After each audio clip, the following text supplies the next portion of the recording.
Fala pessoal, no vídeo de hoje nós vamos falar sobre essa belezura aí, Atrium 600, amplificador duplo par diferencial, e vamos também falar sobre algumas particularidades deste amplificador.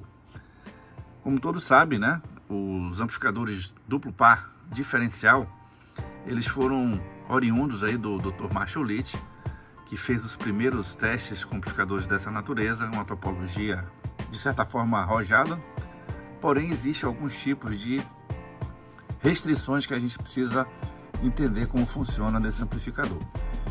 É evidente que esse vídeo nós vamos fazer ele bem longo e dividir ele em partes, porque realmente é um assunto um pouco extenso do ponto de vista de análise, né, de amplificadores. E para quem faz manutenção, gente, precisa saber alguns pontos inéditos, né? Então, nesse vídeo de abertura eu vou mostrar para vocês as características desse amplificador, o que ele faz e como ele faz, a parte de estruturamento da forma de onda, e uma coisa realmente que é inusitada é a parte do ajuste de bias, ok?